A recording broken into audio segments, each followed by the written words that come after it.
Hi guys, I'm a Forester here, and I'm going to try something a little bit different this time. Usually I put my camera on a tripod so it's very steady. Just for a change of pace, I'm going to hand hold the camera and make it a little more of an informal video. Now I'm taking a chance because I've already had, well, let's say 4 cups of coffee this morning, and this is a coffee review, so I'll be having my 5th cup. So we'll see whether it's too obnoxious with my hand shaking or not. I'm sure you'll tell me, but I probably won't make a habit of this. Let me switch the camera around. And here's the coffee that I'm reviewing. This was provided courtesy of Kicking Horse Coffee, and I believe that's a Canadian company.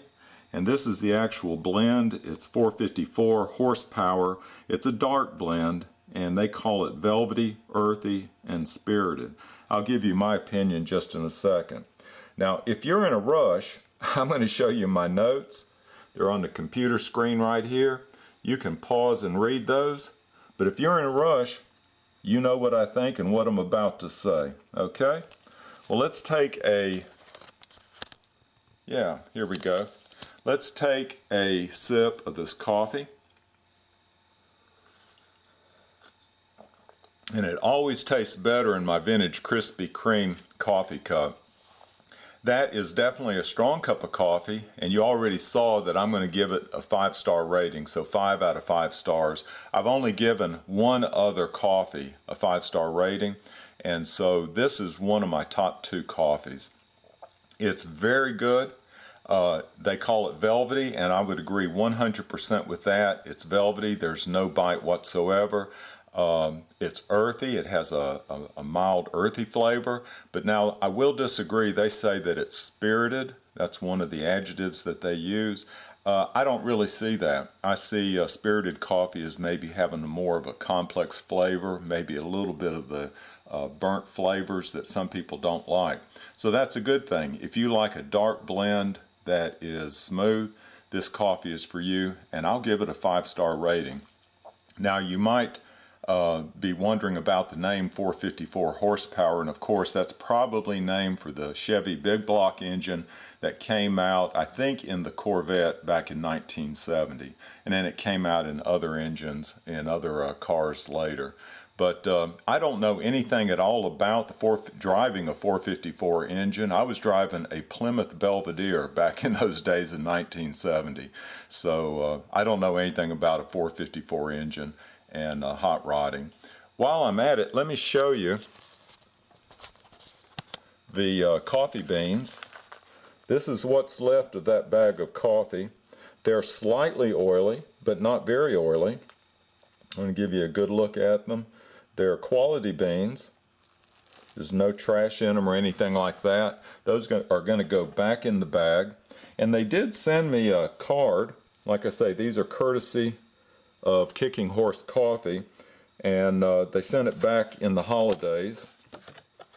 And here's, they said, "Tim, thanks for thinking of us when choosing which brew to review. Happy sipping, Kelsey."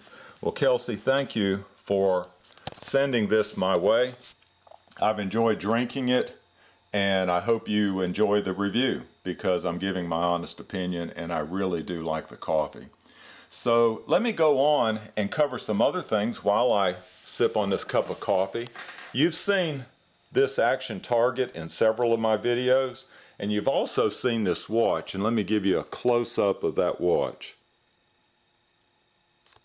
Okay, I've done a couple of videos of this watch. I did one that was titled China Watch Scam, I believe, and you can go back and watch that, get some of the history on this particular watch. But I picked it up when I was in China. I decided that I was going to dispatch it, and so I gave you a choice in a previous video of which caliber of which handgun, and I gave you 4 choices to pick from, and there was an overwhelming winner. But the calibers were 22, 9mm, 45 ACP, and 357 Magnum. So there was an overall winner. I'm not going to tell you right now, but I do have one concern I wanted to talk about because I've had trouble figuring out how to attach this to the action target so that I can shoot it.